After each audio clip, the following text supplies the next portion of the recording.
everyone, and welcome to today's story. Let's take a trip to the heart of Africa, to a land of breathtaking beauty, peaceful people, and a vast, shimmering body of water called Lake Malawi. To the people of Malawi, it's a source of pride, food, and life itself.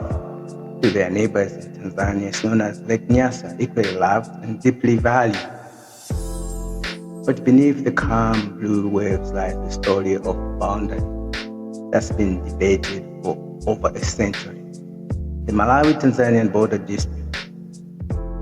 It's not a story of war or hatred, but of history, misunderstanding, and the challenge of sharing what nature freely gave. Our story begins long before Malawi and Tanzania were born as independent nations back in 1890. Two colonial powers, Britain and Germany, were busy dividing African territories through something called the Heligoland Treaty. That treaty decided that the entire Lake of Malawi would belong to British Central Africa, or later become Malawi, or Germans Tanganyika, today's Tanzania, would stop at the lake eastern shore. The colonial powers, it was just a line on a map, but that line, drawn without the voices of Africans, would echo through generations. Fast forward to 1964, when both nations proudly gained independence. Malawi, under President Dr. Hastings Kamuzu Banda, maintained that the lake's entire surface belonged to Malawi, citing the old colonial borders. Tanzania, on the other hand, led by Julius Nyerere, argued that those borders were outdated and unfair, saying that international law usually places boundaries in the middle of shared lakes and rivers, not along one country's edge. And so a peaceful disagreement began, one that has lasted for over 60 years. Both sides have made their cases. Malawi insists that international agreements should be respected to maintain order and stability. Tanzania believes fairness and shared benefits should guide how borders are drawn. Neither side wants conflict, but neither wants to give up what they see as their rightful claim.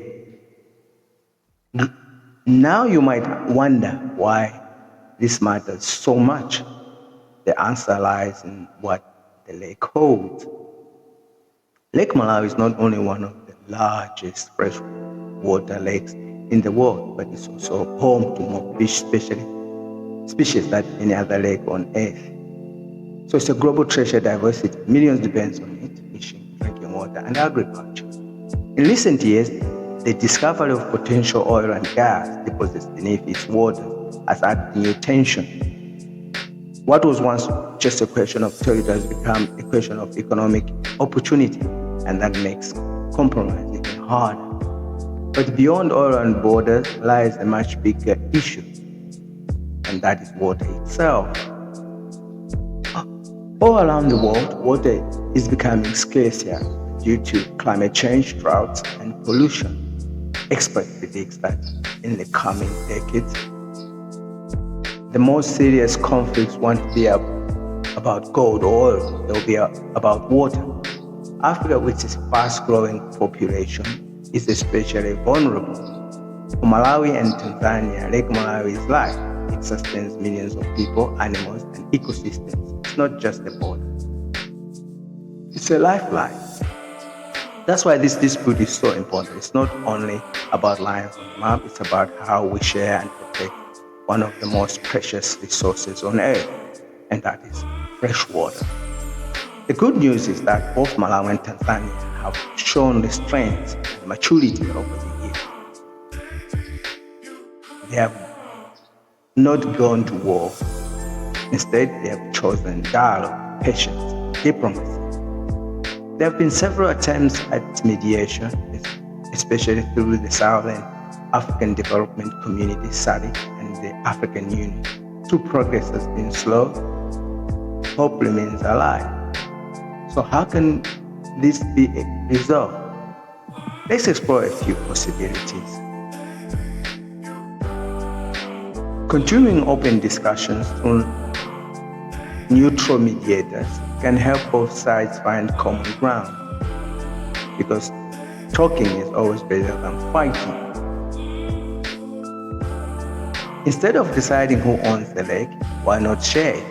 Malawi and Tanzania could create a joint lake authority to manage fishing, tourism, and conservation together.